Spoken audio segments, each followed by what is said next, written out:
दादा, आपण सगळ्यांनी बबनला प्रेम दिलं तेव्हा पण तारीखच पुढे गेलेली तांत्रिक काही कारणांमुळे, पण बबन देखील खूप छान प्रतिसाद मिळाला.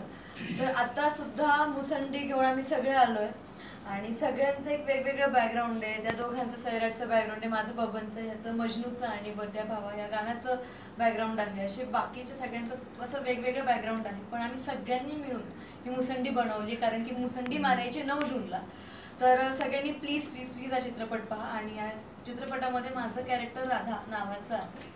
मी रोहनच्या ऑपोजिट आहे आणि राधाचा एक वेगळाच प्रवास आहे, जो गावापासून चालू होतो ते शहरापर्यंत आहे. पण हा प्रवास करताना ती किती इन्फ्लुएन्स होते गावातल्या गोष्टींना किंवा शहरात गेल्यानंतर. तर हा सगळा एकंदरीत असा प्रवास आहे. तो सगळ्यांनी नक्की पहा. थँक्यू. सगळ्यांनी सगळं सांगितलं म्हणून मी कसं वेगळं सांगत नाही. Yes, thank you. घनश्याम दादा, तुमच्याशिवाय पूर्ण होत नाही. नमस्कार, मी महाराष्ट्राचा छोटा पुढारी घनश्याम दरोडे आणि प्रथमतः तुमचे सर्वांचं आभार मानतो आणि महाराष्ट्राची दिलगिरी व्यक्त करतो की आमचं काही तांत्रिक अडचणीमुळं सिनेमा पुढे गेलाय. 9 जूनला प्रदर्शित होतोय संपूर्ण महाराष्ट्रात. पण एक सांगेन, जे लेट होतं ते थेट होतं आणि काही गोष्टी असतात त्या चांगल्यासाठीच होत्या. म्हणून ज्यांच्यासाठी आम्ही विषय घेऊन आलोय तीच मुलं अभ्यासा परीक्षेला बसणार आहेत, MPSC UPSCचे. मग त्यांचे पेपर झाल्याच्या नंतर सिनेमा आपण प्रदर्शित करतोय. तर सकाळसाठी मी एकच म्हणेन की सकाळ जसा सिनेमा आपण सकाळ झाल्या सकाळ पेपर वाचतो, तसं सकाळी सुद्धा मुसंडी ज्यांना आयुष्यात मारायचे तर मुसंडी सिनेमा पाहायला पाहिजे. कारण सकाळी पिक्चर सकाळ पेपर हा असा आहे की पहिली बातमी माझी महाराष्ट्रात कोणी व्हायरल केली असेल तर सकाळ पेपरने व्हायरल केली, ही अभिमानाची गोष्ट सांगतो. तसंच सकाळ पेपरने तुला आमच्या मुसंडी ज्यांना मुसंडीसाठी साथ द्यायची, आमच्या मुसंडीवरती सकाळ पेपरने मीडियाने आशीर्वाद राहू द्या. कारण लोकशाहीचा चौथा आधारस्तंभ ही मीडिया आहे.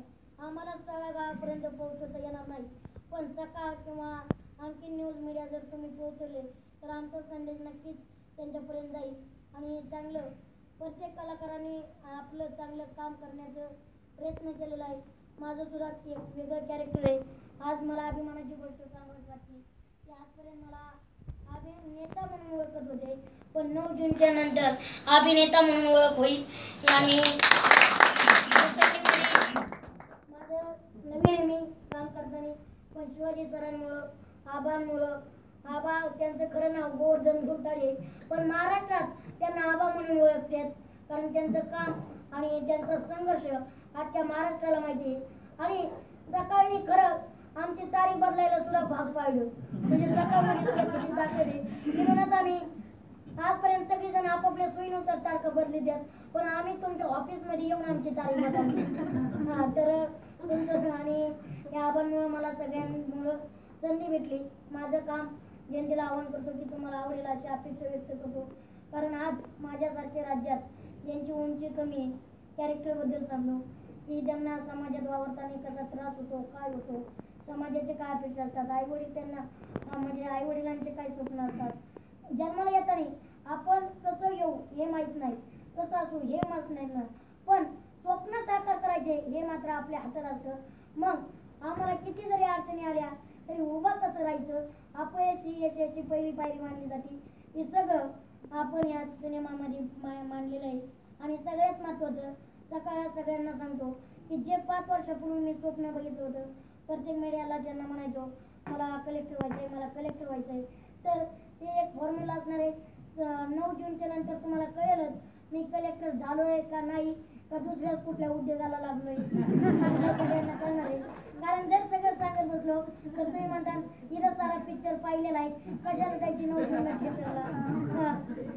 तर मी जसं आमच्या टीमला सगळ्यांना सांगेन, महाराष्ट्राला बी सांगेन, आपली महाराष्ट्री भाषा शिकवायची असेल, मराठी भाषा जर शिकवायची असेल तर आपण थिएटरमध्ये गेलं पाहिजे, थिएटरमध्ये जाऊन बघितलं पाहिजे. मी म्हणत नाही सगळे बरोबर असेल, चुका ते होतच राहणार आहेत, पण तुम्ही कला ही आम्ही कलाकार आहे, तुम्ही म्हणून चांगली जनता आहे, जनतेने आम्हाला सांगितलं पाहिजे तुम्ही कुठं चुकताय काय चुकताय, आमचा कान धरून तुम्ही सांगा कुठं चुकताय काय. पण मराठी माणसाने आपला मराठी सिनेमा पाहिला पाहिजे, मराठी भाषा टिकवली पाहिजे एवढं सांगतो. आणि 9 जूनला महाराष्ट्रात प्रदर्शित होतो मुसंडी. ज्याला आयुष्यात खरंच मुसंडी मारायची आणि अपयश आले त्यांनी मुसंडी पहा, त्यांचा अपयश आणि संघर्ष ते नक्की चालू करतील आणि खचून नाही जाणार एवढं सांगतो मुसंडीच्या माध्यमातून. आणि सकाळचं सर्वांचं मनापासून आभार मानतो.